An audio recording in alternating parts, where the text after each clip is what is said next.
Boa noite a todos, bem-vindos a mais uma aula de gerenciamento da cadeia de suprimentos. Então, hoje nós vamos ver mais dois temas, tá? Seção 3.4 e a seção 4.1. Então, na primeira sessão, na 3.4, nós vamos falar um pouquinho sobre estratégias e desempenho. E na seção 4.1, mais um tema, cadeia de valor, ok? Então, vamos lá. Estratégias e desempenho. Então, ou seja, nós falamos um pouquinho aqui sobre decisão, né, de criar uma cadeia de suprimentos, né, que é a estratégia. Falamos aí do projeto da cadeia de suprimentos, como estruturar, né, esse projeto dessa cadeia de suprimentos, tá? Então, com isso a gente falou, né, nas aulas anteriores das etapas, né? Então, entendemos um pouquinho como é que funcionam as etapas de elaboração e da implantação de um projeto, tá? Então, agora a gente continua ainda dentro desse contexto, né? Já partindo mais para o ponto estratégico, trabalhar algumas questões de um sistema colaborativo dentro da cadeia de suprimentos, beleza? Então, primeiro vamos entender um pouquinho a estratégia, né? Então, ambos os conceitos, né? Eles, dentro de um projeto, eles visam buscar meios para que eu possa atender os objetivos definidos. Então, a estratégia, ela vem colaborar, ela vem nos mostrar quais são os meios, né, os mecanismos, as formas com que eu vou fazer para que eu atinja os meus objetivos. Qual é o meio? O que é que eu vou traçar? Qual é o plano que eu vou fazer, né, para atingir qualquer objetivo, beleza? Então, a estratégia ela pode ser definida, né, sendo como assim, a maneira que a empresa visa alcançar os objetivos. Através do quê? De planos desenvolvidos, né, de competências, e principalmente superando os concorrentes, porque o teu concorrente, ele também está trabalhando, ele não está parado, tá? Então, ó, nessa confecção dessa minha estratégia, desses meus planos, além da competência técnica que a gente tem que ter, das pessoas envolvidas, né? Existe aí uma criatividade muito grande, uma análise crítica muito grande, principalmente do que está acontecendo no mercado e principalmente os seus concorrentes, o que eles estão fazendo. Tá? Então, a estratégia, pessoal, é um negócio que é aí que se ganha as batalhas, né? Então, você ir para uma batalha sem uma estratégia definida, você está fadado ao fracasso, a morrer. Então, eu tenho que ter um plano antes, eu tenho que ter uma estratégia, eu tenho que ver quais são os meios que eu tenho para realizar aquela atividade, beleza? Então, para tanto, inicialmente eu preciso identificar e priorizar os critérios competitivos. Então, ou seja, quais são, né? O que são critérios competitivos? São um conjunto de prioridades que a empresa deve valorizar para que ela seja competitiva, tá? Então, basicamente, para que uma empresa possa ser competitiva, existem alguns critérios. São eles: custos, que vocês, desde que entraram na faculdade para fazer logística ou qualquer outra disciplina, qualquer outro curso, vocês vão ouvir, né? Custo, você não pode piscar nenhum instante com relação a custo, porque você, né, pode botar a perder aí o lucro da empresa, tá? Quando você não olha, não controla e principalmente não entende os seus custos, tá? Não identifica quais são os custos que você tem na empresa. Então, custo é um critério competitivo. Qualidade, né, seja ele do produto ou dos processos que você faz. Flexibilidade. Então, ou seja, você é uma empresa que se adapta fácil ou você é aquela empresa engessada, que não consegue fazer nada diferente do que está planejado? Não que você não fugir do roteiro seja ruim, mas você não pode. Esse é um limite muito difícil de se encontrar, o quanto é ser flexível, né, e o quanto é você trabalhar na bagunça sem controle. Também, as duas coisas ao extremo também não dá. Ser rígido demais e ser flexível demais. Tá? Então eu tenho que entender em que momento que eu preciso ser flexível, tá? Para não perder uma venda, para não perder um cliente, para não perder um negócio. Tá? Então, é um limite que a gente tem que encontrar aí entre flexibilidade e você engessar o processo. Um outro ponto é velocidade. Então, ou seja, com qual velocidade eu consigo realizar as minhas atividades? Eu consigo fazer rápido o que eu tenho que fazer, tá? Tem que entender esse ponto também. Não pode ser devagar demais, tá? E um outro ponto é a questão da confiabilidade de entrega. Então, seja, se eu assumir o compromisso com um cliente, né, de uma entrega, seja ela produto ou serviço, eu vou entregar no tempo que foi combinado, tá? Então tem essa questão de confiabilidade de entrega. Então, para qualquer empresa, independente do ramo que ela atua, esses são critérios competitivos. Tá? São com esses critérios, a maioria deles, né? Existem outros, mas esses são os principais. Nós estamos falando aqui dos principais critérios. Esses são os principais critérios que a empresa ela traz competitividade. Isso agrega valor, tá? Se ela conseguir ser mais eficiente que o seu concorrente. Beleza? Então, esses critérios podem, né, variar em função da organização ou tipo de negócio, tá? Mas, no montante, no total, toda empresa, ela tem como base esses principais critérios, tá? Podem uma ou outra variar, ok? Acabamos de falar que pode existir alguns critérios diferentes, né, em função de tipo de negócio e tal, mas os principais são esses, para qualquer tipo de empresa, beleza? Então é necessário a gente fazer a tradução desses critérios, ou seja, entender cada critério desse, entender o que interfere, né, em cada critério desse e transformar isso, né, em objetivos operacionais. Então, ou seja, o que eu preciso para eu ser competitivo em custos? Então, eu vou traduzir isso, né, esses critérios, entender e transformar isso em objetivos operacionais, tá?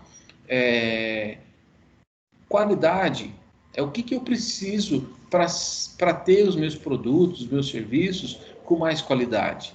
E assim sucessivamente. O que eu preciso para ter mais flexibilidade, para ter velocidade no meu negócio e confiabilidade nas minhas entregas. Ok? Então, aqui seguindo o exemplo, quanto eu vou reduzir o custo? Quanto eu vou melhorar a qualidade? E assim por diante. Definindo esses objetivos, tá? O próximo passo é responder o seguinte: como eu vou fazer para atingir esses objetivos dos meus critérios operacionais, né? Os meus critérios financeiros, o critério de qualidade, né? Confiabilidade e assim por diante, tá? Então, como é que eu vou fazer para atingir, para conseguir esse objetivo?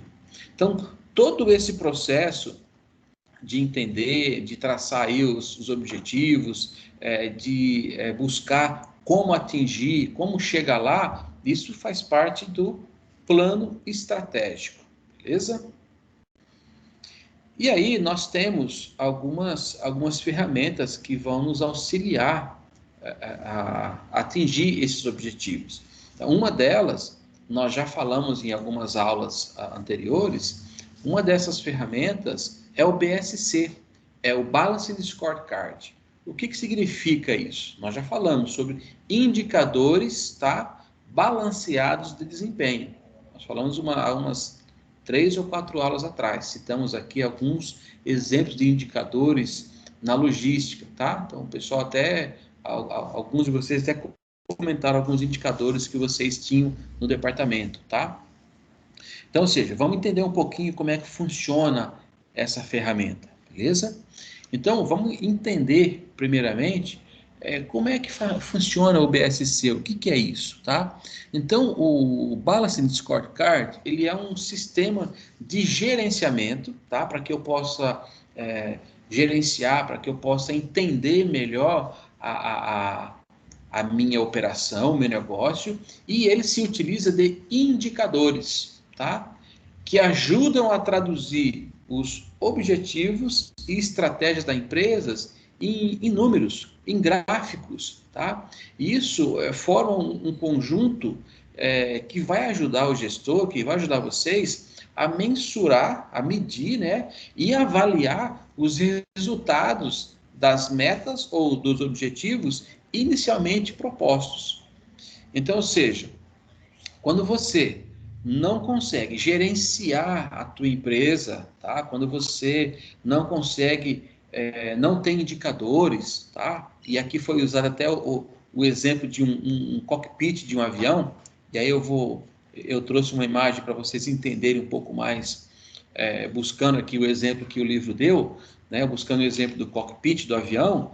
Então, ou seja, no cockpit de avião eu tenho aí inúmeros instrumentos, né, medidores, né, que auxiliam os pilotos e copilotos durante o voo a navegar, a entender o que está acontecendo, para que consiga operar o avião de maneira mais correta, mais clara, mais precisa, com mais tranquilidade, tá? Isso a partir do quê? A partir do momento que eles são amparados por informações, beleza? Ou seja, se não tivesse esses instrumentos, esses indicadores, eles estariam aqui num voo às cegas. Tá? Então, vamos trazer um pouco, vamos traduzir um pouco em imagem isso que eu acabei de falar para vocês, puxando aí o exemplo do cockpit de um avião, tá? Eu vou deixar vocês 30 segundos aí com a imagem para vocês pensarem um pouco e depois eu queria ouvir vocês um pouquinho.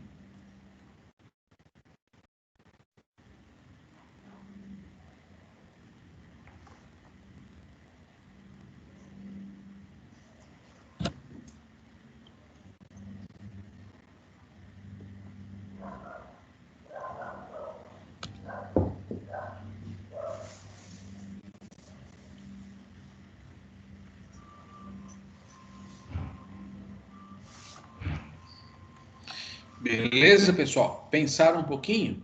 Agora, eu queria ouvir a opinião de vocês. Vocês sendo um piloto ou uma pilota, para comandar né, um avião desse, sem esses instrumentos, sem esses indicadores, sem esse auxílio, né, para você saber o que fazer, em que altura você está, em que rota você está indo, quanto de altitude, que velocidade vocês estão andando, quanto que tem de combustível, quanto falta para chegar no seu destino, né, onde você começa a fazer o procedimento de aterrissagem, se acontece algum problema, o que você faz. Então, tentem se imaginar nessas condições, dentro dessa cabine, e transporte aí essas perguntas que eu fiz para dentro da tua operação. Alguém pode fazer algum comentário a respeito?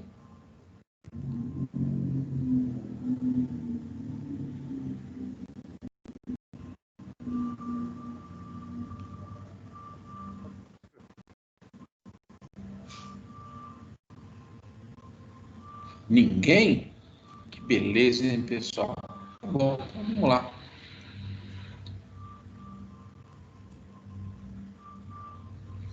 Bom, a analogia, pessoal, é a mesma da empresa. Quem está no comando, né, o piloto, no caso aí, o gerente da empresa, se ele não tiver o auxílio de indicadores, o auxílio de ferramentas que possa mostrar em que rumo o negócio dele está indo, certamente ele vai ser fadado aí a não vai atingir os objetivos, não vai trazer a rentabilidade, né, que os donos, né, se ele não for dono, se for só o gerenciador da empresa, o gerente, necessitam, ou os investidores. Então, eu tenho que saber o que está acontecendo. Tá? E para isso eu tenho que ter aqui os meus indicadores, tá? Para que eu possa, no meio do caminho, corrigir a rota e fazer com que esse meu avião, essa minha empresa, ela fique no caminho certo, ela não caia.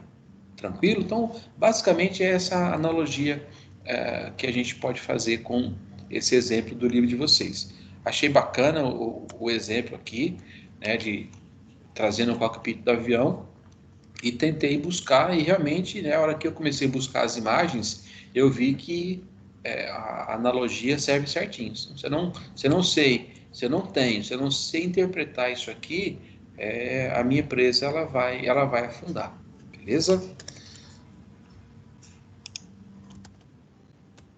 Seguindo aqui, beleza? Então, mais uma outra analogia agora do livro aqui de vocês também. A questão aqui como a gente pensar em, em melhor se cuidar para não contrair uma gripe, beleza? Então, se eu tenho indicadores que estão me dando sinais que alguma coisa vai acontecer, eu tenho tempo de me proteger, fortalecer a minha saúde, tomar um remédio, alguma coisa assim, beleza? Então vamos lá. Imagine aqui você dispor de um painel que tem todas essas informações relacionadas com os principais processos do seu dia a dia. Tá? Então, não é qualquer indicador que serve. Tá? Indicador por indicador, sem uma função nenhuma, sem um objetivo, é mais trabalho para você fazer e não serve para nada. Então, o indicador ele tem que ter um objetivo. Tá? Então, de preferência, aquelas operações, aquelas informações do seu dia a dia que são relevantes, que você não pode deixar escapar. Tá? Então, aqui, por exemplo, ele traz aqui a demanda, né, de produtos em uma determinada região.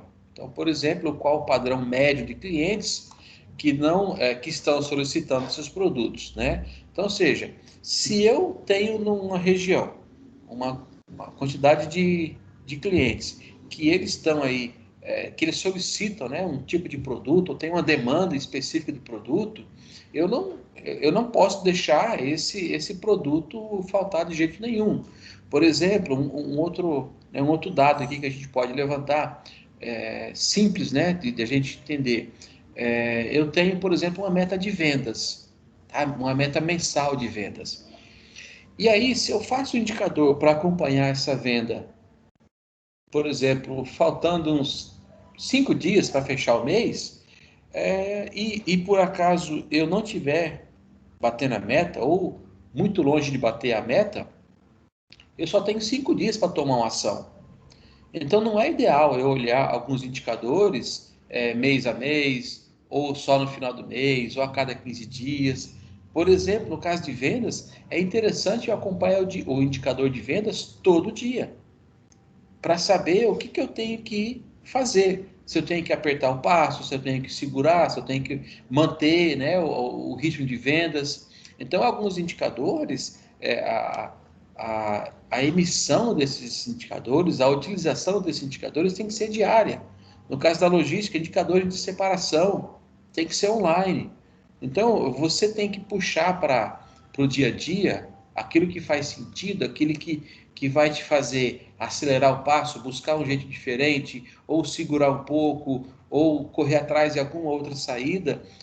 Você tem que ver esses indicadores e criar mecanismo de emissão diária, ou às vezes online. Tá? Hoje já existem vários programas de BI que, que fazem essa avaliação online com o tipo de RP que vocês têm, tá? É uma ferramenta à parte que ele faz uma integração com o teu ERP e dá as informações que você quiser, sem que você seja obrigado a ficar exportando dados, jogando em planilha Excel para gerar indicador, ele gera automaticamente. Então, para quem trabalha com bastante indicador, e a gente sabe que não é tão fácil extrair indicadores, a base de dados, ela às vezes é demorada, eu tenho que retrabalhar muito, vocês têm a oportunidade, a chance, já tem no mercado já, de vocês trabalharem com um sistema integrado que fazem essa leitura e geram para vocês indicadores, beleza? Então vamos lá. O Balancing Scorecard, ele propõe uma gestão baseada em quatro perspectivas, né? Em quatro fases aí. Vamos dar uma olhadinha nelas, quais são. Então, eu tenho o Balancing Scorecard, a perspectiva financeira, a de processos internos, a de aprendizagem e crescimento e a de clientes e mercado. Tá? Nós vamos falar um pouquinho sobre cada uma dessas perspectivas no detalhe, beleza? Para a gente entender um pouquinho melhor como é que funciona, beleza? Então vamos lá. Então, antes só mais um conceito aqui, né? O BSC ele é uma ferramenta de planejamento estratégico, tá? Na qual as empresas têm claramente definidas as suas metas e estratégias. E aí ele visa medir o desempenho empresarial através de indicadores quantificáveis e verificáveis. O que significa isso? Então, ou seja, o BSC ele é uma ferramenta que, quando a empresa terá os seus objetivos, suas metas, né, tudo definido, eu preciso medir se aquilo que eu desejo alcançar, as minhas metas, se eu estou conseguindo ou não. E se não estou conseguindo, o que é que eu tenho que fazer para alcançar? Então, o BSC, o Balancing Scorecard, ele te dá essas referências, ele te mostra o que você tem que corrigir. Através do quê? Através de indicadores, beleza? Então, vamos lá. Breyer e Speff, eles afirmam que os princípios do gerenciamento da cadeia de suprimentos se encaixam perfeitamente no ambiente do BSC. Então, vamos dar uma olhadinha como é que a gente consegue juntar os princípios do BSC com o do gerenciamento da cadeia de suprimentos. Vamos lá.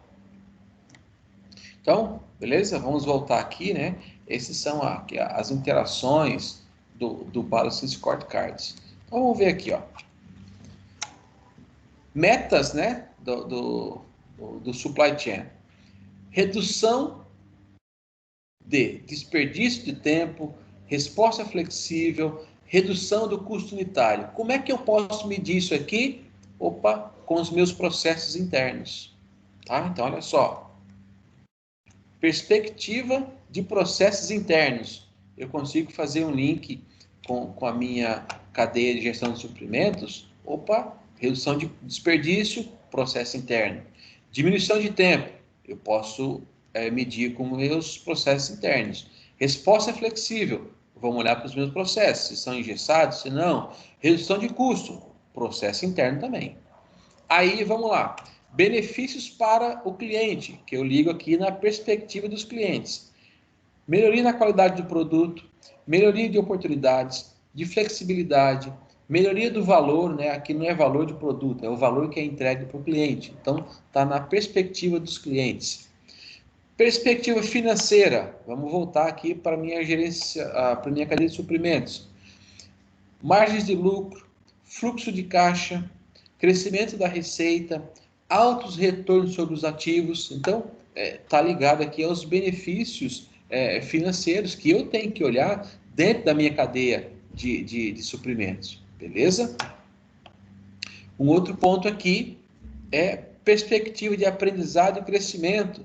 Então, eu sempre tenho que buscar inovação dos meus produtos e processos também, gerenciamento de parcerias, nós estamos falando bastante de parcerias, né, de parcerias duradouras, como é que é o relacionamento entre fornecedor e cliente, tá? Indústria e fornecedor, é um relacionamento de parceria. Então, gerenciar essas parcerias, está aqui no aprendizado e crescimento. Fluxo de informações, né? Ameaças de novos substitutos. Então, está tudo aqui, né, na minha curva de aprendizado e crescimento do negócio. Então, veja, eu consigo muito bem unir a minha gestão da cadeia de suprimentos ao Balance Scorecard. Beleza? E já já nós vamos falar um pouco mais em indicadores, tá?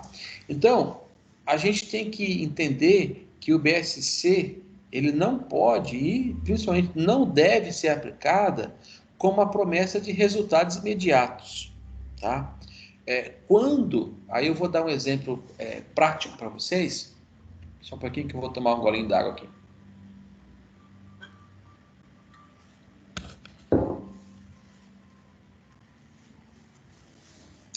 Olha só, quando se implanta essa metodologia, se começa a trabalhar com essa ferramenta, não se deve aplicar esse conceito com a promessa que o resultado ele é de um dia para o outro. Os indicadores, eles te mostram os acontecimentos do dia a dia, da semana, do mês. E para que eu possa analisar, eu tenho que fazer comparações com o dia anterior, com a semana anterior, com o mês anterior, com o ano anterior.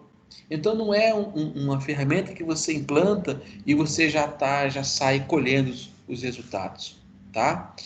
Até porque essa é uma ferramenta que ela vai envolver todos, a empresa como um todo, tá? E aí isso eu incluo a interação de pessoas, né? A interação de vários departamentos, tá? E quando a gente já começa a colocar a interação entre várias pessoas, né? Várias áreas, vários departamentos, a gente já sabe que já tem a complexidade do bichinho ser humano, beleza? Então eu implanto e vou adaptando e colhendo os resultados um pouco mais para frente, beleza?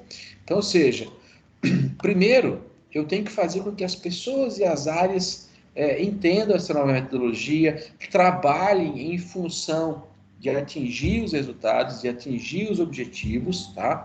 Muitas vezes, para que isso possa acontecer, eu tenho que fazer um serviço, uma atividade, um processo diferente daquele que eu estava acostumado a fazer há mais de 5, 10 anos. Então, muitas vezes, envolve algumas mudanças. E a gente sabe que nós, né, eu até me coloco nessa aí também, nós somos em alguns pontos resistentes a algumas mudanças. Então isso acaba também tornando o processo um pouco mais moroso, tá? Então, ou seja, todos esses obstáculos ou tabus que a gente tem que ir quebrando, isso, né, faz com que o tempo de resposta, né, para a implantação e posterior colheita de resultado ele vem sempre aí a médio para longo prazo, 1 ano, 2 anos, 3 anos, mas com certeza ele vai trazer aí os benefícios que com o tempo, beleza? Eu vou trazer aí o lucro que se espera e eu vou conseguir alcançar os meus resultados, tá? E aí deixa eu comentar com vocês uma experiência, né, falando isso aqui com vocês, eu tô falando e revivendo o que aconteceu numa empresa que eu presto consultoria aí há algum tempo já. Nós começamos com primeiro, uma cultura de indicadores, que, né, ninguém não sabia nem para que servia esse negócio. E aí, nós começamos timidamente, né, com alguns indicadores de custo de frete, alguns indicadores de tempo de atendimento do pedido, alguns indicadores como desempenho ou produtividade da equipe de logística, quem separava mais, quem cometia menos erros. Então, nós começamos só com alguns indicadores da logística, tá? Basicamente uns 8 ou 9 indicadores, beleza? E aí, o que isso há, olha só, uns 2 anos atrás, mais ou menos, tá? Nós começamos com 9 indicadores, tá bom? Para a conta ficar fácil aí. Com 10 indicadores da logística, somente logística. E aí, com o tempo, veja bem, essa aqui é uma ferramenta que, né, para que ela mostre realmente, demonstre a relação entre uma área e outra, porque muitas vezes o meu resultado na parte de logística era afetado pela equipe de produção que não entregava o pedido, os produtos a tempo. Por sua vez, produção também poderia ser afetada porque compras não comprou o produto certo ou não chegou na hora certa. Então, é por isso que envolve aqui, ó, a empresa como um todo. Não dá para ser isoladamente, tá? Tem que envolver, né, para ser bem feito, tem que envolver a empresa como um todo. Então, o que eu quero que vocês fixem aí é o seguinte: hoje, 2 anos e meio depois do início da implantação de apenas, né, de 9 a 10 indicadores em uma área só, hoje a empresa, com todos aqui envolvendo todos os setores da empresa, hoje a empresa está com 153 indicadores. Só que isso foi da noite para o dia? Não, não foi. O indicador, pessoal, ele é um processo de aprendizagem constante. Ele é um processo de necessidade constante. Então, eu vou dar um exemplo claro. Você começa a criar um indicador, por exemplo, vamos falar de atendimento de pedido ao cliente. Então, digamos que eu estipule uma meta que o cliente vai colocar um pedido e eu tenho até 5 dias para embarcar esse pedido. Tem empresas que são 48 horas, tá? Mas vamos lá, 5 dias. E aí eu criei só esse indicador. No primeiro mês eu não consigo atender, no segundo, no terceiro mês, quarto mês, quinto mês, eu não consigo atender. E aí, esse indicador, ele mostrou o seguinte, olha, você, imagine, de 100 pedidos, você conseguiu atender em 5 dias, você conseguiu atender 40% dos pedidos, ou seja, 40 pedidos. E aí, né, eu tenho uma meta estipulada que eu quero atender em 5 dias, eu quero atender 80% dos pedidos. Mas o que eu estou entregando são somente 40%. Ok, veja, o indicador já me diz o seguinte, olha, você não conseguiu no mês tal, no mês tal, no mês tal e no mês tal. E aí o que eu faço para eu tentar entender esse indicador? Que a ideia do indicador é te mostrar o que está bom e o que não está, e principalmente o que não está, você tem que descobrir lá qual é a causa raiz. Por que logística não está atendendo os pedidos dos clientes em 5 dias? E aí eu começo a criar outros indicadores. Então, a partir de um indicador, eu começo a desmembrar outros indicadores que vão servir para eu entender aquele indicador, digamos, macro, tá? E aí eu posso, por exemplo, dentro desse indicador, criar um outro, por exemplo, quais são os produtos que eu não estou conseguindo entregar. Às vezes eu não consigo entregar porque não tem estoque. Ou qual é a região que eu não consigo entregar o produto? Talvez eu não consiga entregar o produto, né, faturar em 5 dias, porque eu não acho transportadora, por exemplo, lá para o norte, lá para o Amapá, por exemplo. Então, ou seja, às vezes você começa com um indicador para ver algum assunto específico e você termina com 5, 6. Porque através do indicador eu consigo depois abrir e ir criando mais indicadores para eu ver o que está acontecendo. Eu crio indicadores paralelos para eu entender aquele indicador macro. Então, ou seja, eu posso chegar à conclusão que eu não estou conseguindo entregar mais do que 40% dos meus pedidos em 5 dias, porque compras demora para comprar a matéria-prima, por exemplo. Ou porque a produção não tem mão de obra suficiente. Aí o que tem que fazer? Tem que fazer um terceiro turno, por exemplo, um segundo turno. É isso que o indicador dá para a gente. Ele indica alguma coisa que não está correta ou não está naquela meta que eu estipulei e eu tenho que entender o porquê. E aí, para entender o porquê, eu vou criando outros diversos indicadores paralelos para eu chegar realmente na causa raiz. Tá? Então, esse é a verdadeira contribuição, o grande ganho de se administrar uma empresa ou qualquer negócio através de indicadores. Beleza?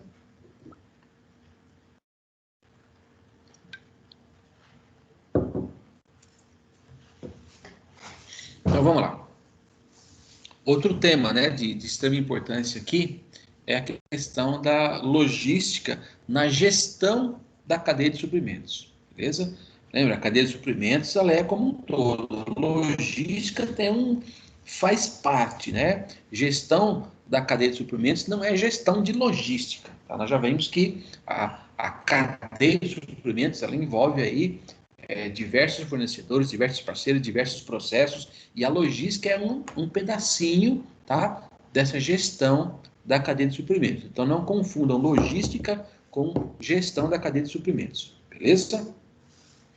Então, vamos lá, vamos entender um pouquinho aqui qual é a importância da logística nessa cadeia de suprimentos, beleza? Ela pode funcionar como um fator estratégico? Opa, deve sim.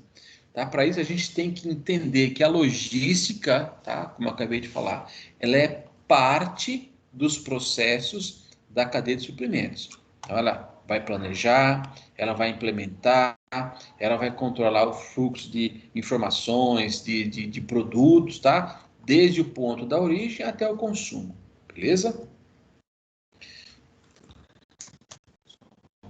Tem gente entrando aqui agora.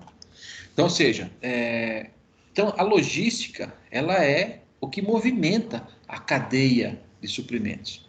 Então, a logística ela engloba alguns conceitos, alguns assuntos que nós vamos falar um pouquinho de cada um mais para frente, como lead time, milk run, beleza?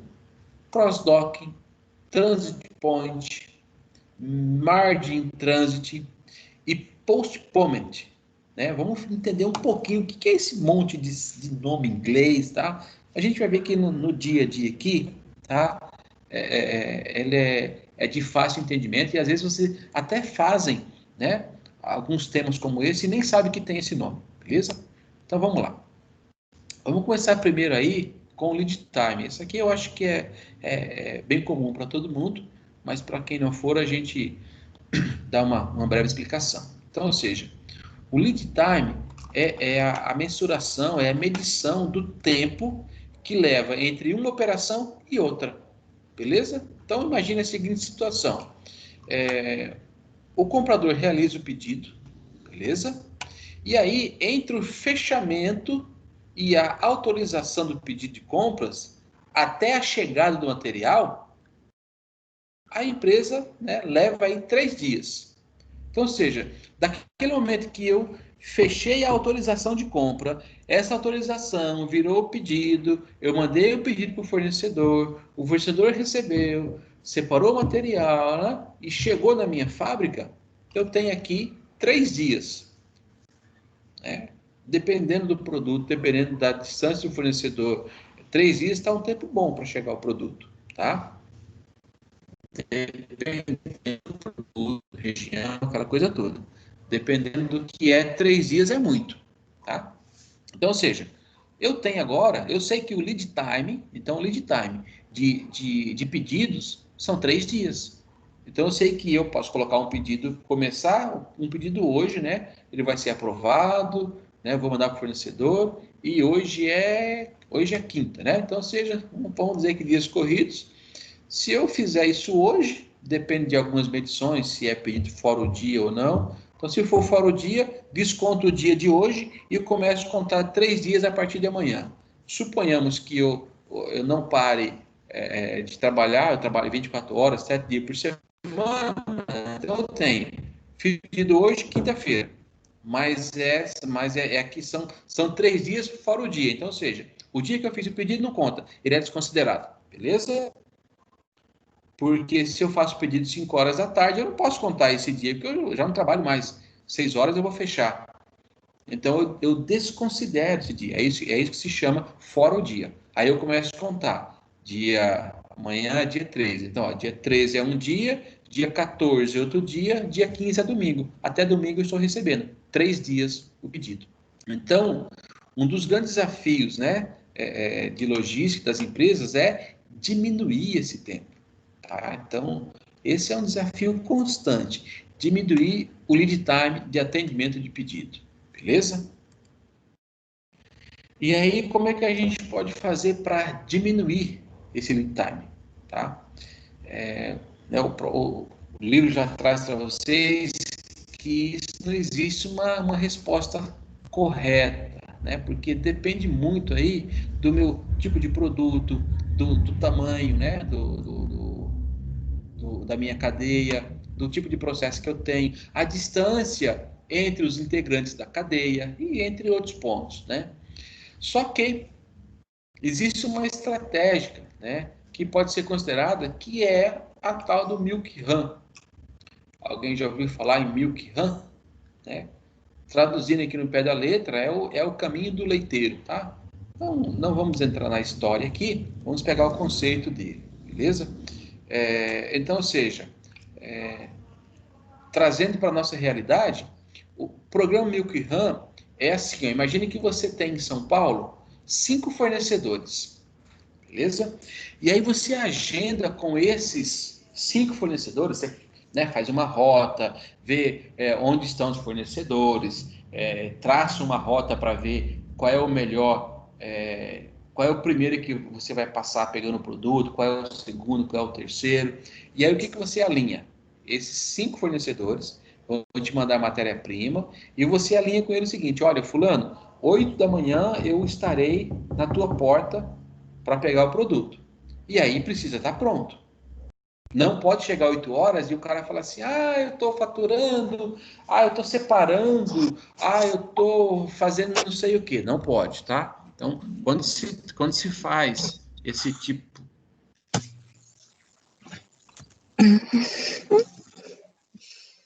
Vamos lá. Então, quando se faz esse tipo de contrato, isso aqui é um contrato, tá? Quando eu faço aqui, estabeleço o Milk Run, isso você tem que fazer um contrato com a empresa que se você estiver, por exemplo, 8 da manhã, na porta da empresa dela, e por algum motivo ela não estiver com o material pronto, separado, nota fiscal emitida, só para você conferir volume, assinar e trazer, então isso tem multa, porque essa demora vai atrasar, vai comprometer a segunda entrega. Então, ou seja, fazendo aqui o comparativo, né, com a questão do leiteiro, né, o caminho do leite. Então, por que foi falado isso, né, feita essa comparação? Porque antigamente, nos Estados Unidos, onde nasceu, para evitar perda de tempo, as pessoas deixavam, né, a garrafa de leite vazia no portão. O leiteiro passava com a garrafa cheia, deixava, pegava vazia e ia distribuindo. Então, né, a hora que a pessoa abria a porta, estava lá o leite. Então não tinha atraso. Né? Ele não chegava com a garrafa vazia, esperava o leiteiro derramar o leite, não, já era tudo certinho. Aqui é o mesmo conceito. Eu não posso, a hora que eu, né, chegar na porta da empresa, ela começar a fazer os processos. Então, geralmente, isso é feito em contrato e que se a empresa não cumprir, tá, ela tem alguma penalização, multa, alguma coisa assim. Então, ou seja, essa é uma das maneiras que eu posso fazer para diminuir o tempo. Porque se eu fosse depender do fornecedor, desses 5, me entregar o material, certamente esses 5 componentes não chegariam no mesmo dia que eu preciso. Quando eu faço esse tipo de trabalho, eu garanto que ao final do dia, ao meio-dia, 3 horas da tarde, eu tenho na porta da minha empresa os 5 componentes para eu fazer a minha produção. Eu não fico dependendo da entrega dos 5 fornecedores? Eu dependo sim da produção deles, mas da entrega não. Porque eu adotei o processo Milk Run e toda hora que eu chego, então imagina, eu tenho 5 fornecedores. Então lá em São Paulo. Então eu falo assim, ó, primeiro fornecedor, 8 da manhã, eu estarei aí com o caminhãozinho e você tem que estar pronto.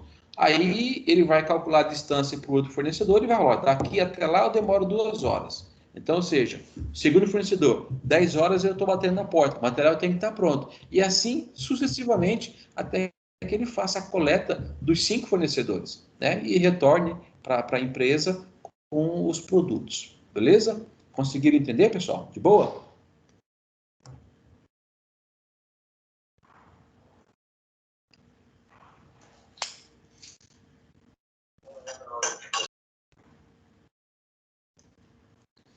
Conseguiram entender, pessoal? Sim, professor. Beleza. Alguém trabalha com esse tipo de processo, Milk Run? Já tinha ouvido falar nesse conceito?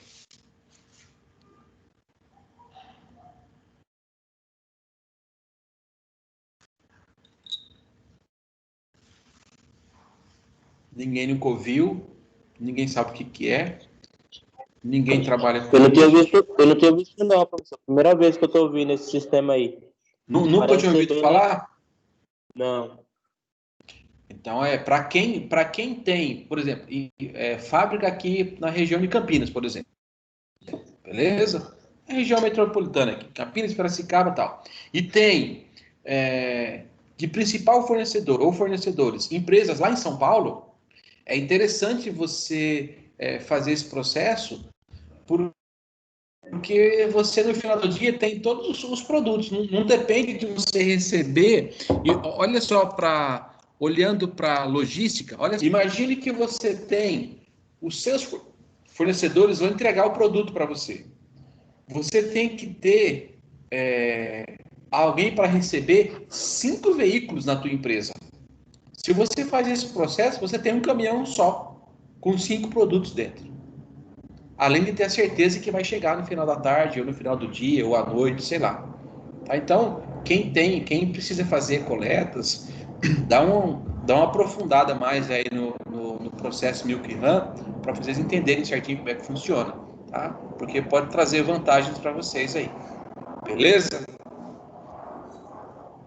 Beleza. Vamos lá. E aí, as demais terminologias, né, os demais conceitos, eles estão relacionados principalmente com modelos de operação, tá? Dentro do CD, beleza? Então, são eles aí, vamos falar do cross-docking. Eu acho que vocês já ouviram falar de cross-docking, beleza? Então, ou seja, o que é um cross-dock? É uma operação de cruzamento de docas, traduzindo aqui, cross, que é de cruzar, e docking, né, que é de docas, né? Então aqui fica cruzamento de docas. Então, ou seja, a mercadoria, ela chega no seu CD, no seu centro de distribuição, e ela não vai para o porta-pallet. Por quê? Porque é um material que ele vai entrar numa ponta do teu armazém e ele já tem demanda para sair. Já tem caminhão até esperando para carregar e levar para o cliente. Então, por que eu vou colocar esse material no porta-pallet para depois vir tirar do porta-pallet e mandar para separação? Então, eu já cruzo. É por isso que ele chama cross-docking. Ele chega na doca e já cruza a doca direto até lá na outra doca de saída. Ele não é estocado. Eu não coloco isso aqui na armazenagem. Não tem que vir empilhadeira, põe no porta-pallet, depois vem outra empilhadeira, pega do porta-pallet, leva para a expedição. Não, ele já chega direto, já vai lá para a expedição. Não passa nem pela armazenagem. Beleza? E aqui tem algumas operações que são feitas, né? Então aqui ele pode ser separado em lotes menores para ser despachado, beleza? Né? Conhecido como a famosa baldeação, beleza? Então essa técnica pode ser feita para fracionamento, mas também para consolidar algumas cargas. A gente vai entender um pouquinho melhor com alguns desenhos aqui que eu trouxe para vocês, tá? Então esse aqui é um desenho do livro, só para explicar aqui, ó, o cross-docking. Imagine assim, ó, você tem aqui são as docas de entrada, beleza? Então aqui o caminhão está entrando e aqui eu já tenho caminhões esperando para sair para o cliente os produtos, tranquilo? E imagine que isso aqui, eu tenho um porta-pallet aqui, ó, por exemplo, tá? Aí eu tenho um caminhão carregado com essas bolinhas, eu tenho um caminhão carregado com esses L's aqui, e eu tenho um caminhão carregado com esses bloquinhos. Então aqui eu descarreguei um monte de bolinha, descarreguei aqui um monte de L, e descarreguei aqui um monte de bloquinhos, de quadradinhos, beleza? Acontece que eu tenho, para mandar para os meus clientes, eu tenho carga mista. Eu tenho quadradinho, eu tenho bolinha, eu tenho L. E veja, eu tenho aqui, são 3 cargas para 3 produtos. Então, ou seja, o que acontece com esses produtos? Eles não vão ser armazenados, eles cruzam de uma doca para outra, e aí o que é de L vem para cá.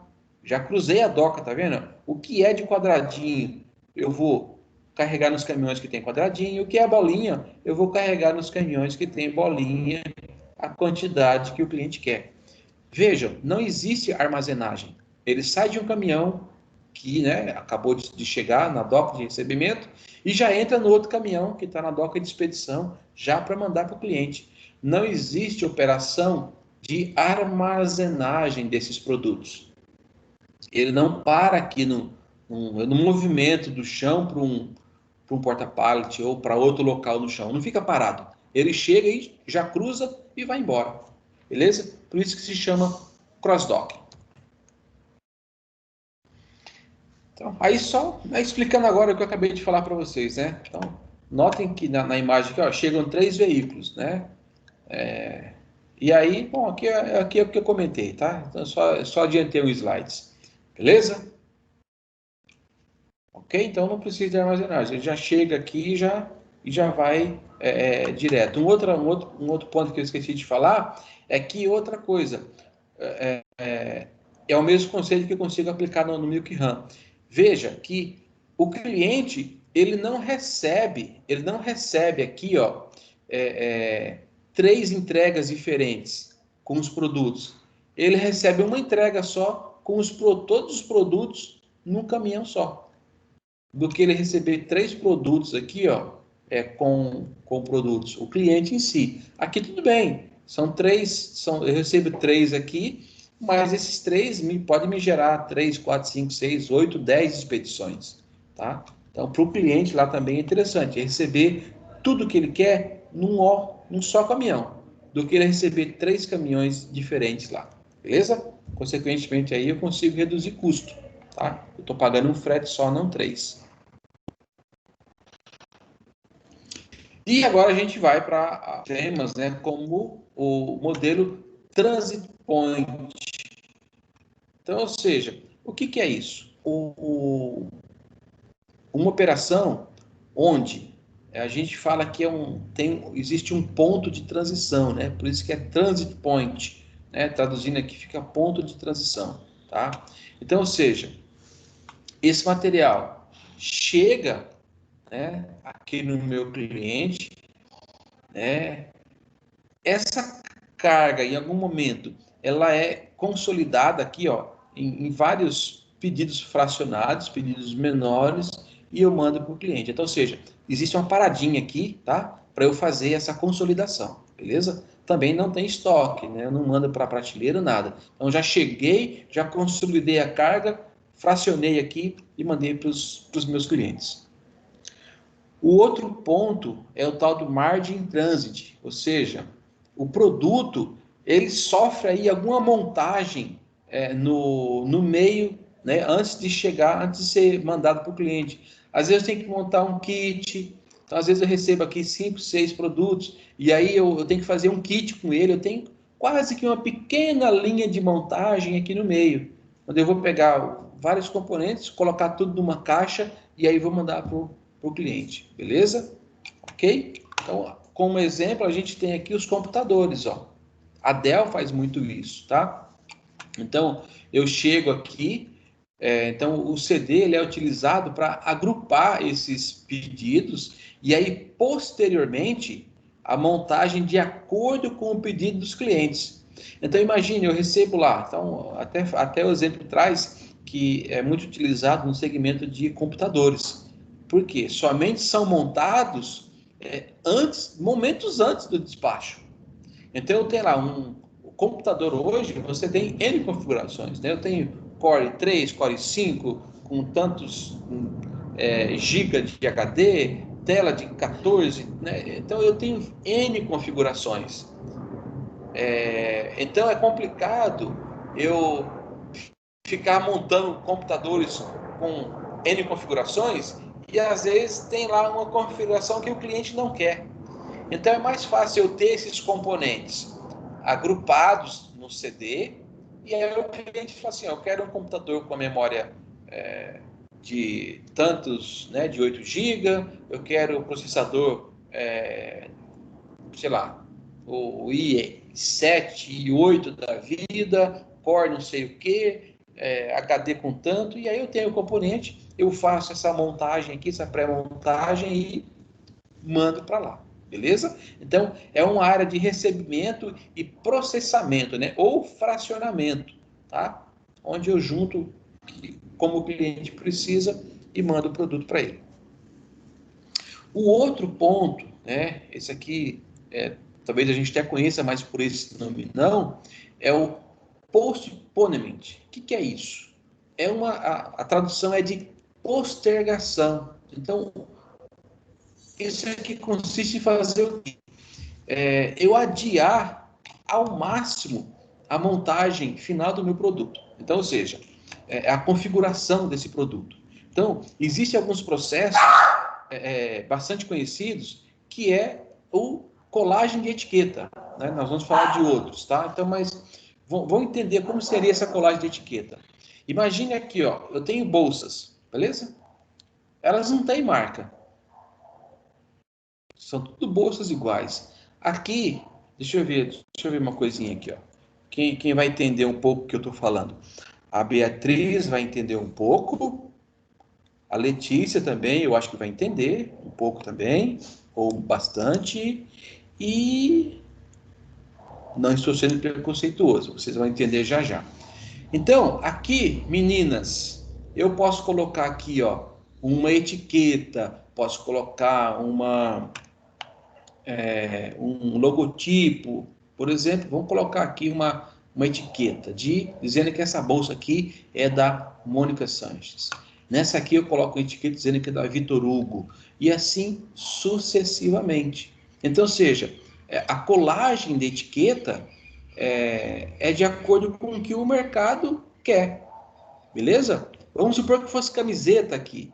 Eu colocaria aqui ou um bordado ou uma estampa dizendo, ó, essa camiseta aqui é da Hering, essa camiseta aqui é da Levi's, essa camiseta aqui é da Lacoste. No final, a gente sabe que é quase tudo o mesmo tecido.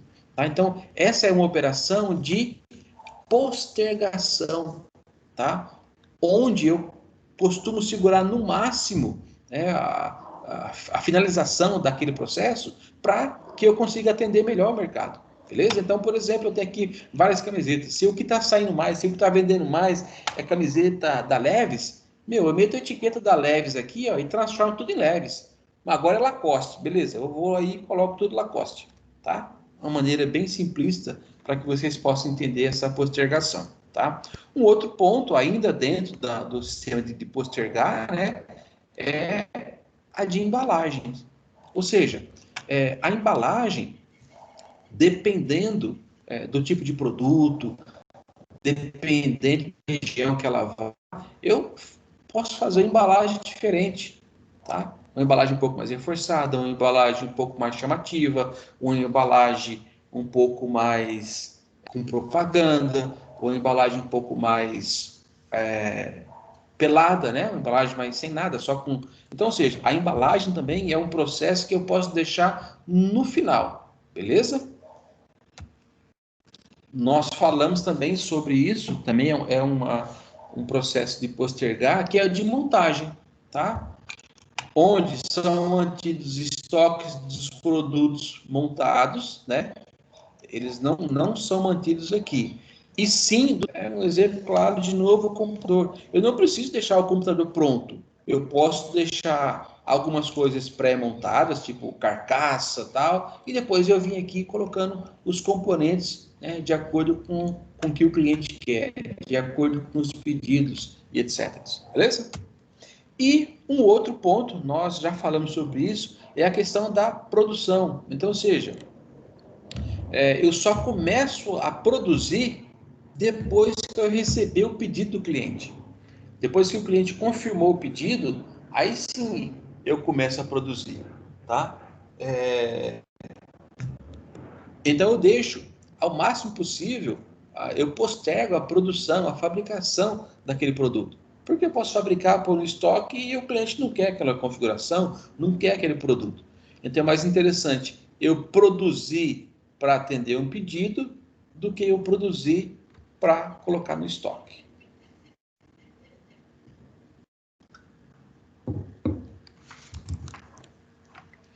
Beleza.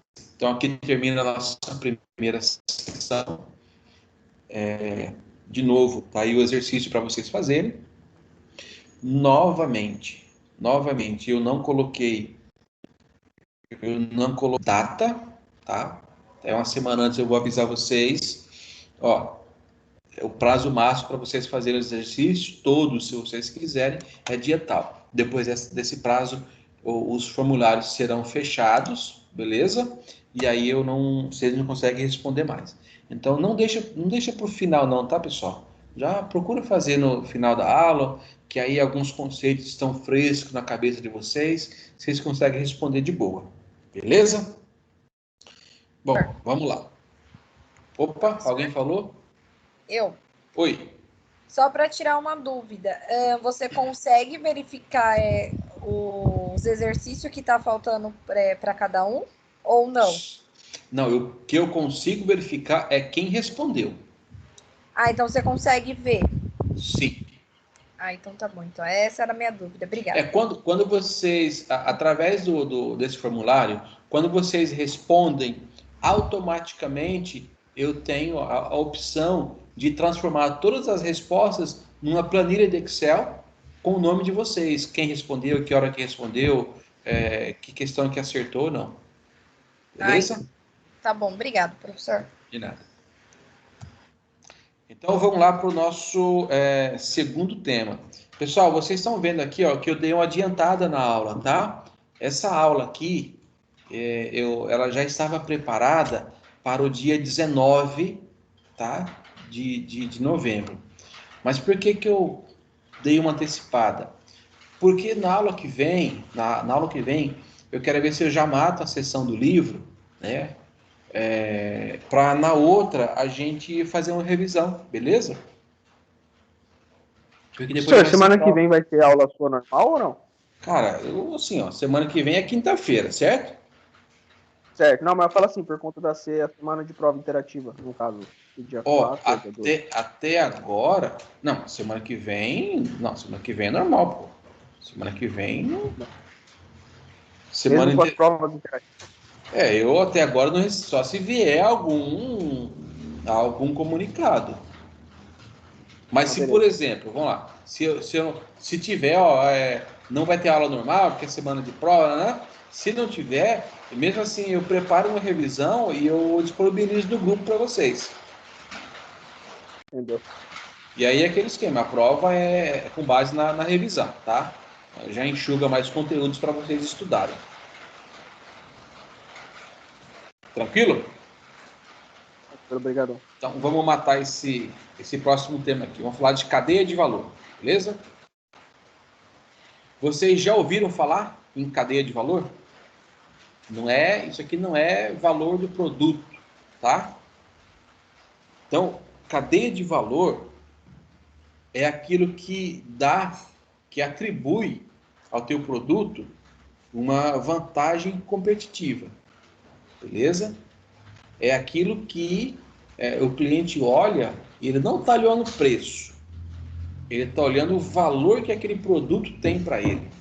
Então, por exemplo, a gente tem aí 2 celulares, um da Motorola e nada contra o Motorola, beleza? E eu tenho aí um Apple, beleza? Então é um Moto G contra um iPhone 5, por exemplo. Não estou nem no 12, que eu acho que é o último, sei lá.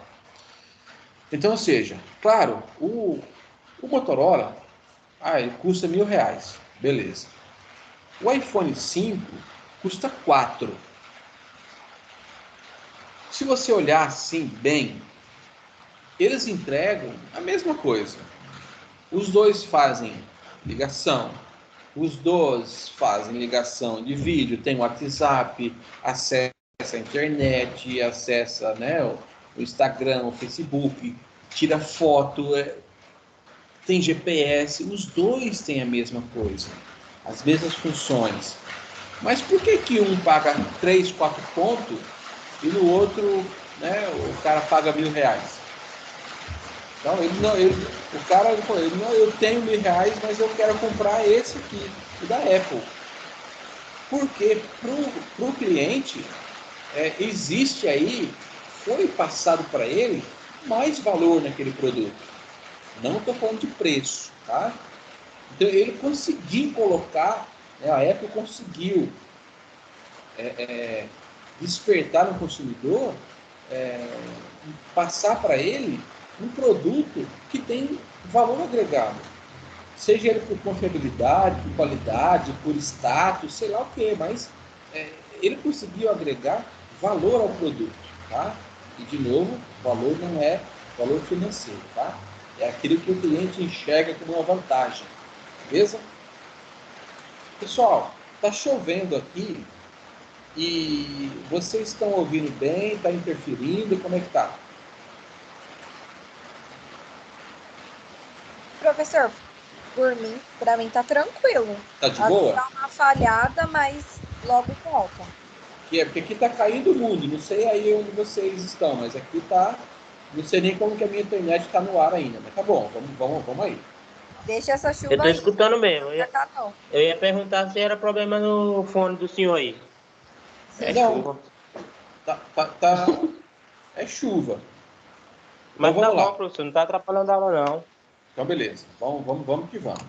Então vamos olhar aqui um pouquinho a cadeia de valor, tá? Ela é apoiada aqui em alguns conceitos. Então, por exemplo, eu tenho aqui, ó, atividades de apoio, tá? Eu tenho aqui o meu produto que vai ser entregue, né? O valor que eu estou entregando no meu produto, tá? O valor que o cliente enxerga no meu produto, tá?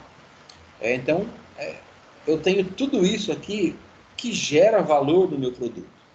Eu tenho atividades de apoio, onde eu tenho a infraestrutura da empresa, que ela faz o planejamento, ela faz aí, né, as relações institucionais. Eu tenho uma outra área de atividade administrativa dos recursos humanos, que vão cuidar de recrutamento, treinamento, sistema de remuneração, como é que vai ser. Eu tenho outra área, que é o desenvolvimento tecnológico, que vai fazer aí os meus sistemas, pesquisas, design de processos. Eu tenho a área de aquisição, que vai comprar os componentes, maquinário, tudo. Então, essa aqui são as minhas atividades de apoio, tá? E aí, eu tenho aqui as atividades primárias. Veja, a logística, ela aparece aqui, ó, logística de entrada, que é o embalde, recebimento, armazenagem, manuseio, conferência, almoxarifado, controle de estoque, devolução para o fornecedor. Aí eu passo para operações, né? Está ligado aí ao setor de produção, que ele vai transformar essa minha matéria-prima, esse meu componente, num produto acabado. E aí eu tenho depois a minha logística de saída, que é o outbound, que vai fazer o quê? Vai distribuir o meu produto acabado no mercado, né? Vai mandar para o meu cliente.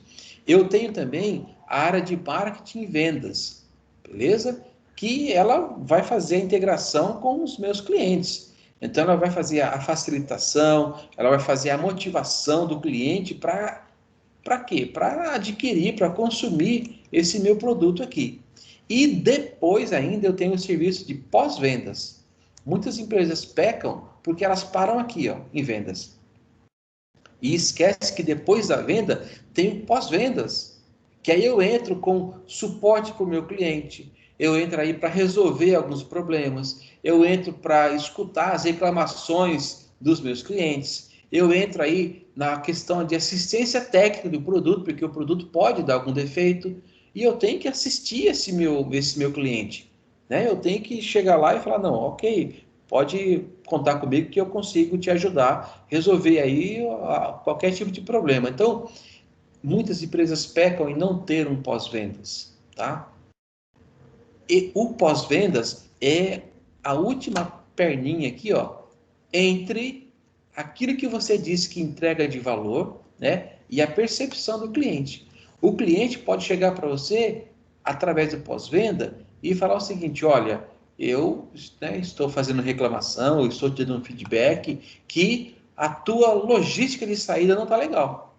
Demorou para entregar, chegou o produto aqui avariado, o motorista xingou o meu atendente. Então, é esse cara que vai ouvir o que o cliente está reclamando, porque o que o cliente está reclamando é alguma coisa que eu achei que eu estava entregando aqui de valor, que agregava no valor do meu produto, que é a questão da logística de entrega, e na verdade ele está agindo contra. O cliente não enxerga um valor aqui na entrega ágil, na entrega sem avarias. Então é importantíssimo que a gente escute a voz do meu do cliente através de um canal de pós-vendas, que é esse cara aqui que vai trazer para dentro de todas as áreas, sejam elas áreas primárias ou áreas de apoio. Ó, está acontecendo alguma coisa que o cliente está deixando de enxergar aquele valor que nós pensávamos que o nosso produto tinha. Então aqui, ó, atenção vocês aí que trabalham em empresa que não tem pós-vendas, né, comecem, se tiver oportunidade, né, comecem a comentar da importância de ter um pós-vendas, beleza? Então vamos falar um pouquinho das atividades primárias, tá? Logística de entrada, também conhecida como embalde, beleza? Vocês devem trabalhar aqui. Olha só, o que é isso aqui embalde? É a área de recebimento dos produtos. Esse processo, ele envolve aqui todo o abastecimento da empresa, são com esses componentes, são com essas matérias-primas que a empresa vai ter aqui o fluxo de materiais e informação dessas matérias-primas, beleza? Desde a fonte, ou seja, desde o fornecedor até que ela chegue aqui na fábrica. Pronto, aí morreu o meu processo de embalde. Aqui eu vou conferir, aqui eu vou identificar e aqui eu vou, jogar lá no meu porta-pallet, armazenar aqui. Beleza? Então, quando vocês ouvirem falar em processo de embalde, eu estou falando do processo de recebimento de matéria-prima, de componentes. E dentro das operações primárias, eu tenho as operações de produção. Né? O que elas fazem? Elas transformam aquelas minhas entradas, as minhas matérias-primas, por meio de recursos produtivos, sejam eles humanos, sejam eles máquinas, equipamentos, eles transformam as minhas matérias-primas em PA, produtos acabados ou serviços. Beleza? Então, esse é o papel de operações, né? Na questão da produção. E um pouquinho mais depois eu tenho a logística de saída, que é o outbound, que é ele que faz a distribuição, tá vendo? Do produto acabado, quando vocês escutarem a sigla PA, os meus produtos PA, então vocês já entendam que estão falando de produtos acabados, beleza? PA, beleza? Então, essa logística de saída, o outbound, é o que faz o trabalho de distribuir, de entregar os produtos acabados para a rede de distribuição, se for supermercados ou grandes magazines, ou direto para o cliente final. Tranquilo? Simples por enquanto, né? O processo aí, quem trabalha com logística, é esse aí o nosso dia a dia.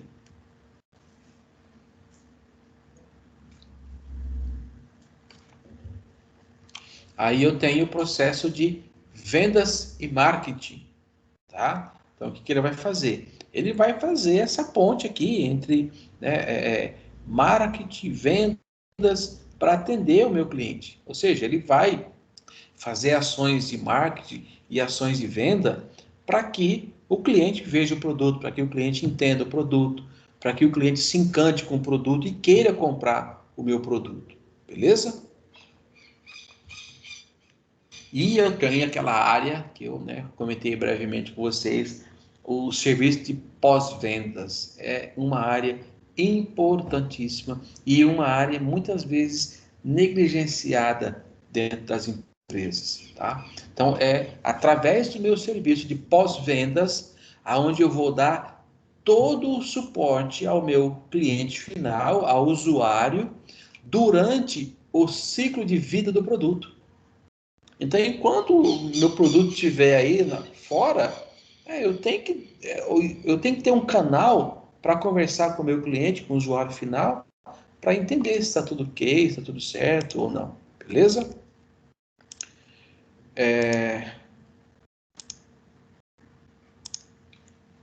Outra questão, agora nós vamos passar de atividades primárias para atividades de apoio, beleza? Que são as infraestruturas da empresa, tá? Então, ou seja, como a empresa está estruturada fisicamente para dar suporte às atividades primárias. Então, atividades primárias, uma delas é produção. Então, olhando aqui, olha só o porte dessa empresa para dar o suporte à produção, né? Aparentemente fantástico, né? Empresa bem iluminada, uma empresa limpa, né? Com corredores definidos, né? Com processos, né? Então, beleza. Então, essa infraestrutura aqui, pô, é show de bola no processo fabril, beleza? No processo logístico, pô, é interessante eu ter docas, né? Com de preferência com plataformas elevatórias. É interessante eu ter empilhadeira, carrinho hidráulico. É interessante eu ter porta-pallet para eu ganhar espaço de armazenagem aéreo. Então, tudo isso é a infraestrutura que a empresa dá para apoiar as atividades primárias. Beleza? Outra questão é a administração de recursos humanos. Então, o meu recursos humanos, o meu RH, ele vai garantir a capacitação de bons profissionais, ele vai garantir o desenvolvimento, o crescimento profissional das pessoas que estão ali envolvidas no processo, tá? Então, isso a gente tem através da administração de recursos humanos. Beleza?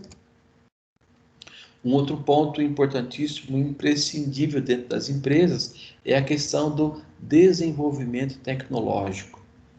Então, é uma área que ela não pode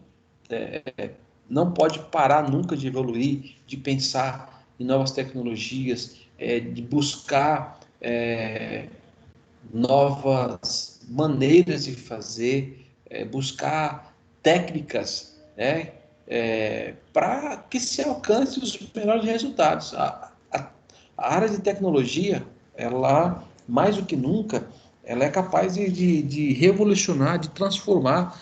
Haja vista aí a questão da pandemia, né? O que acontecia com a tecnologia. Eu tenho conheço alguns parceiros, alguns fornecedores de tecnologia que durante a pandemia tiveram que dispensar alguns trabalhos porque não dava conta. A demanda de adequar algumas empresas, a demanda de adequar alguns comércios, né? Algumas empresas a trabalhar em home office, né? Muita estrutura não estava pronta. Alguns comércios em desenvolver mecanismos de venda online, aplicativo de venda, tudo isso não tinha e teve que, para que as empresas pudessem manter o mínimo possível de faturamento e produtividade e o comércio também vendendo, a tecnologia teve que dar um apoio muito grande. E aí, todo mundo querendo, né, realmente faltou mão de obra, tá? Então, a tecnologia é imprescindível para que as coisas, os negócios caminhem dentro de uma normalidade, dentro de uma lucratividade mínima possível, beleza? Claro, além de agilizar, modernizar, né, fazer o processo mais assertivo e assim por diante. Um outro ponto é a aquisição. Eu preciso que o meu departamento de suprimentos consiga colocar dentro da empresa os produtos corretos, consiga colocar os produtos com o menor custo possível, olhando a qualidade do produto, dentro do lead time esperado. Então, a área de suprimentos é, né, também uma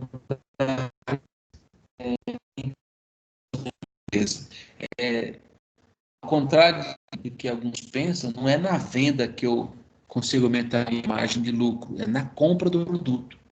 Consigo comprar bem, consigo negociar bem, ou, consequentemente, vou ter um produto menor, consequentemente, se o custo menor, quando eu vender o produto, né, e uma das continhas, né, de receita envolve custo, né, valor de venda menos custo, menos imposto, menos um monte de coisa que tem. Se o meu custo era 100, no mês seguinte eu consegui baixar o meu custo para 50, opa, tem R$50 aí que o dono pode colocar no bolso, tá? Ou pode aplicar, ou pode reverter em benefício para a própria empresa, para os funcionários. Então, departamento de compras ou suprimentos é um dos mais importantes dentro de uma empresa, beleza?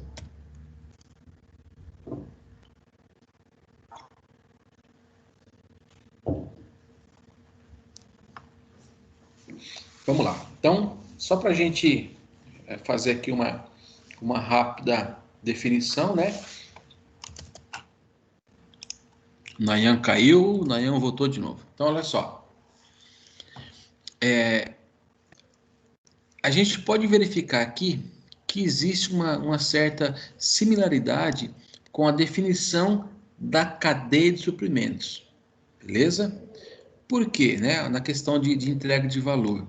Ele envolve aqui, né, o processo desde a matéria-prima até a entrega para o cliente. Então, ou seja, é muito similar, né, o processo de cadeia de valor com a questão da minha cadeia de suprimentos. Por quê? Ele também trabalha, né, essa cadeia de valor, ela também trabalha desde lá os processos que envolvem matéria-prima, passando pela transformação e até a entrega do cliente. Em todos esses pontos, eu consigo trabalhar para que aquele meu produto chegue com um valor agregado ao cliente, né? Aquilo que ele entende que o produto é bom, que o produto é eficiente, que a empresa como um todo trabalha com eficiência. Então, essa cadeia de valor está muito ligada também, muito igual com a minha cadeia, né, de suprimentos, tá? Com a gestão dessa cadeia, porque envolve desde, né, a compra da matéria-prima até a entrega final, beleza?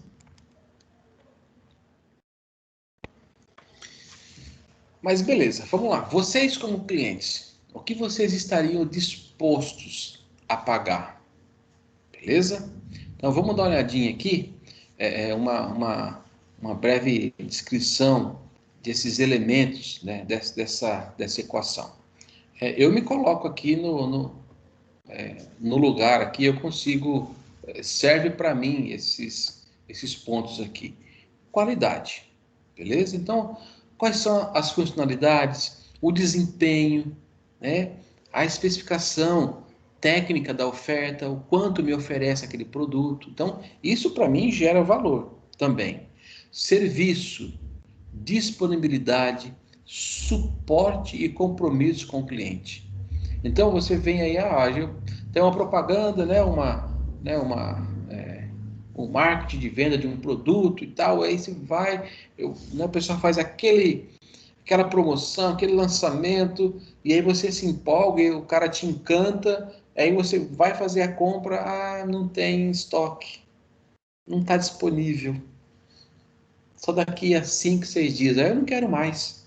Tá? Então, o serviço, tá? Ele também é um item que agrega valor e o cliente está disposto a pagar por isso. Beleza? Então, custos. Eu não preciso nem falar muito aqui, né? Então, custo é um outro ponto que também agrega valor ao cliente, né? ao produto, tá? Então, ou seja, não é só, né, o custo em si do produto, mas quanto custa essa minha transação com o cliente, beleza? Então, aqui eu posso ter preço e custos derivados do ciclo de vida do produto. Então, às vezes eu tenho aqui um produto que ele é o mesmo produto, beleza? Mas um custa 40, outro custa 120. Então, beleza. Então, lá, 4, 8, 12. Então, ou seja, esse cara aqui, ele custa 3 vezes mais que esse aqui. Só que esse que eu vou pagar R$40, ele dura, sei lá, 6 meses. Esse que custa 3, ele dura 3 anos, né? Esse que custa 3 vezes mais, ele custa 3 anos. Então, assim, eu olho aqui, ó, o custo-benefício, tá? Então, está relacionado aqui também. Então, eu posso colocar o ciclo de vida do produto nessa comparação. Tudo bem, eu vou pagar um pouco mais caro, mas eu vou pagar 3 vezes mais do que esse, mas ele dura 6 vezes mais que esse. Opa, então, ó, vale a pena. Então, o custo desse produto, ele gerou valor para mim, porque o produto dura mais do que esse que se eu comprar baratinho agora. Beleza? Claro que aí tudo vai de você analisar se realmente, não, eu quero esse produto para mim, se durar 6 meses tá bom, depois eu não quero mais, eu vou comprar alguma outra coisa. Tudo depende da compra que você vai fazer. Tá? Mas a princípio, a questão custo também é um valor que gera, é um item que gera valor para o cliente. E o tempo, né? Tempo necessário para responder às exigências do cliente. É o tempo de resposta, pessoal. Tempo de atendimento. Então eu ligo numa empresa e falo assim, eu tenho um produto tal, eu queria comprar, como é que eu faço? É claro que hoje a gente não precisa ligar, né? Mas vamos trazer isso para a modernidade. Eu entro num site e o site da empresa, né? Ela não é um site intuitivo, é um site difícil, ele não é claro, ele é confuso. Eu tenho que entrar em várias telas para eu finalizar a compra. Pronto, eu já saio, eu já fujo de tipo de site assim. Eu quero um site que eu tenha o produto, a especificação, se tem estoque, escolha a quantidade, já me fala como é que eu quero pagar, me dá as condições, já me dá o tempo de entrega, a previsão, e eu finalizo a compra. Se eu tiver que ficar clicando em um monte de lugar, entra a tela, fecha menu, vai para outra tela, volta, é desnecessário. Então, ou seja, eu estou perdendo muito tempo para fazer a compra. Então, ou seja, não é viável eu comprar com esse cara. Eu estou perdendo tempo aqui, beleza? O tempo que eu tenho de responder às minhas exigências é muito demorado, é ruim. Tranquilo? Mas vamos lá, né? Hoje, né? Uma coisa é fato, né? A gente não pode enxergar a competição entre empresas isoladas. A gente deve ir um pouco mais além e olhar um pouco mais de perto, né? Com os olhos mais atentos, né? Já que as competições elas estão acontecendo no nível da cadeia de suprimentos. Então, eu não posso olhar isso isoladamente. Eu tenho que olhar essa competição ao nível de todo, né, de toda a parte da cadeia, né? Todo elo de competição. Beleza? Então, ou seja, não posso deixar essa comparação só a cargo desse ou daquele, ou daquela melhoria, ou daquele aumento de eficiência. Todos os elos, todo mundo da cadeia deve estar navegando aí na mesma direção.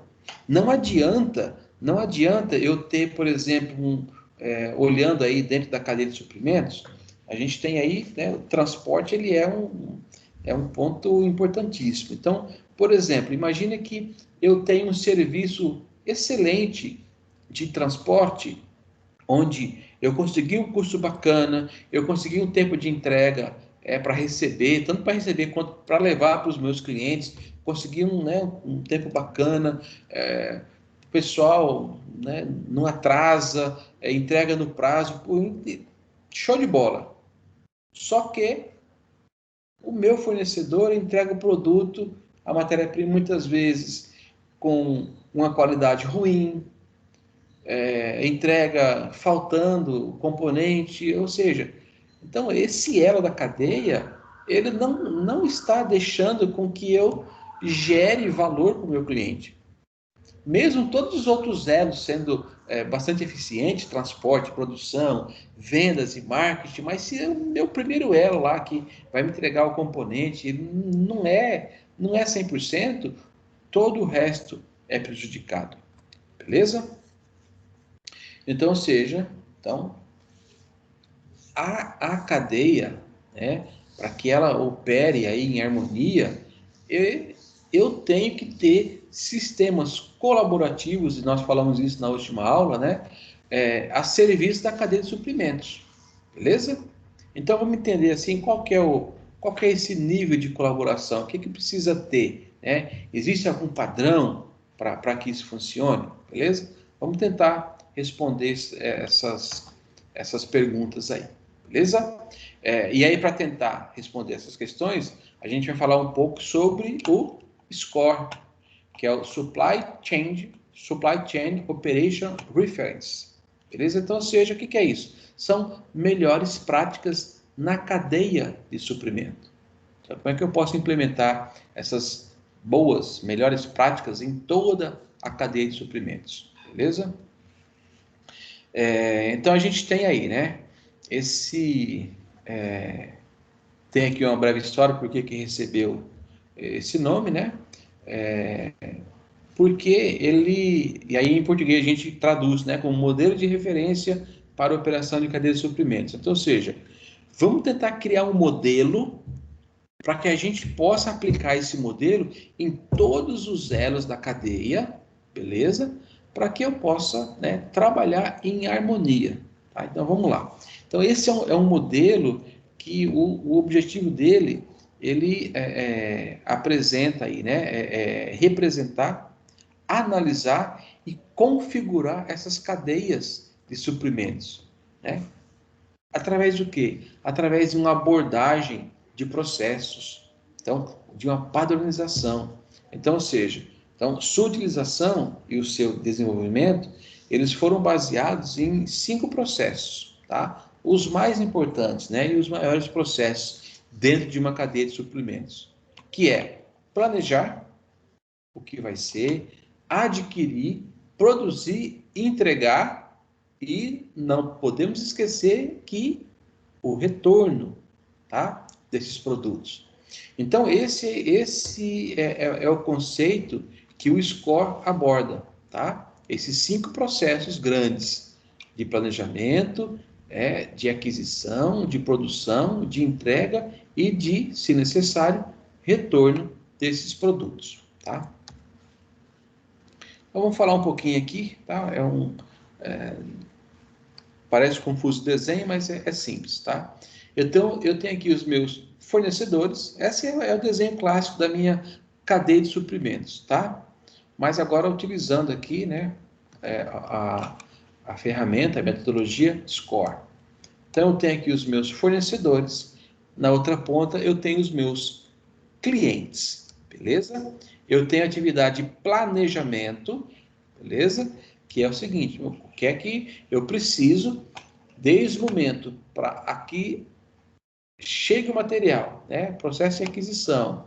Aqui eu tenho, né, transformação, até que chegue no meu cliente, eu tenho que planejar como é que tudo isso vai acontecer, beleza? Uma vez planejado, eu tenho que garantir, né, o fornecimento dos meus produtos, para que eu consiga fazer a minha produção e fazer a entrega do meu cliente.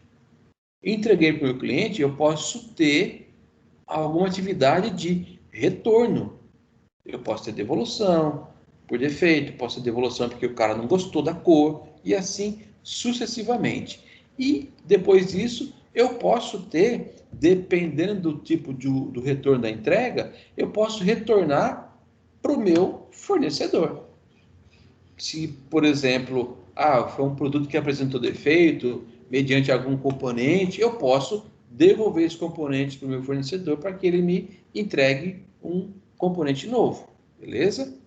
E aí eu tenho aqui embaixo as áreas de apoio, tá? Então, dessa maneira aqui, a gente fecha o ciclo que, se vocês pararem para ver, não é diferente do ciclo da cadeia de abastecimento.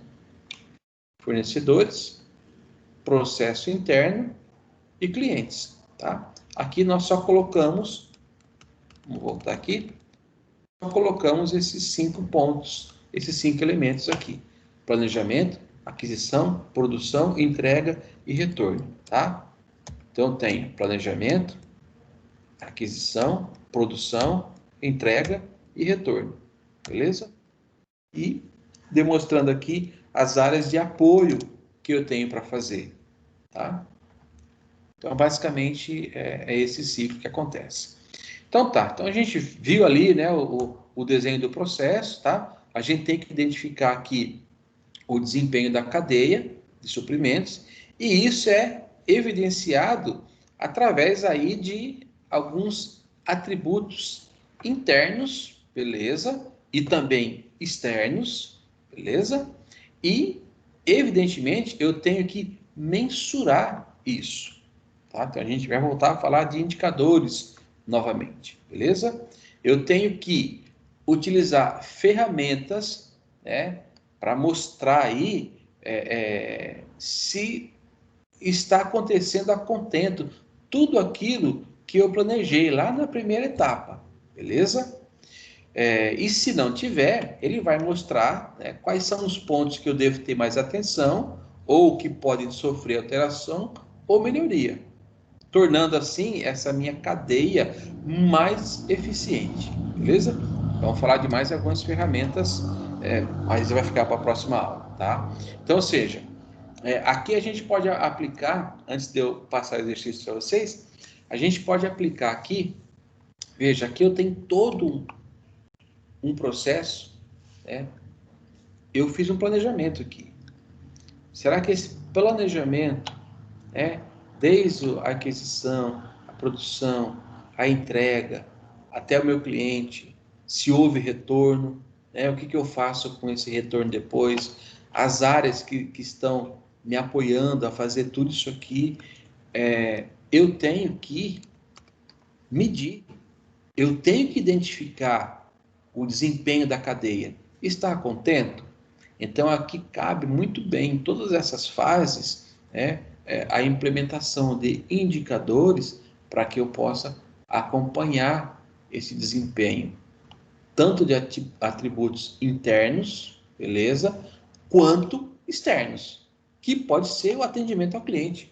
Eu posso criar um indicador de atendimento de cliente. Como é que eu crio esse indicador? Eu posso ligar para o meu cliente e perguntar. Muito simplista e direto. O senhor foi atendido? Como é, na sua visão, como foi o atendimento com relação a vendas, a logística, a qualidade? Eu posso ter esse indicador do meu cliente, beleza? E aí eu tenho que, se encontrar algum desvio, procurar maneiras para melhorar, buscar soluções para tornar a minha cadeia de suprimentos mais eficiente, beleza? Então, eu gostaria de deixar para vocês aqui dessas duas aulas, desses dois tópicos, e eu gostaria que vocês, claro, quem quiser entender um pouco mais e até ter um diferencial na carreira aí, profissional, pessoal, vão um pouco mais a fundo na questão do BSC, né, do Balancing Scorecard, que é, assim, basicamente a criação de indicadores e o acompanhamento das operações por meio de indicadores. Tá? Vocês vão se surpreender o que vocês vão conseguir apurar. Às vezes o número, vocês vão parar de ter achismo das coisas. Eu acho que eu separo tantos pedidos por dia. Eu acho que eu tenho tantos embarques por dia. Eu acho que eu recebo tantos caminhões. Gente, comecem a medir que vocês, com base em dados, vocês conseguem ter melhor atributos para vocês tomarem algumas decisões ou não, tá? Então, desprenda um pouco mais de tempo buscando um melhor entendimento sobre indicadores e o BSC, tá? Fica aí a dica para vocês dessas duas disciplinas que a gente teve hoje, desses dois temas. E aí, de novo, fecho com vocês aí o exercício dessa sessão. As respostas é o mesmo padrão, né, do antigamente, aí vocês só leiam o código ou acessem aí o link, tá? De novo, não tem data, mas quando for para fechar eu aviso vocês. Beleza? Eu vou encerrar. Opa, já está pronto para vocês, tá? Vou antecipar essa aula também. Então eu vou parar a gravação aqui, mas se alguém tiver alguma dúvida pode me perguntar, beleza?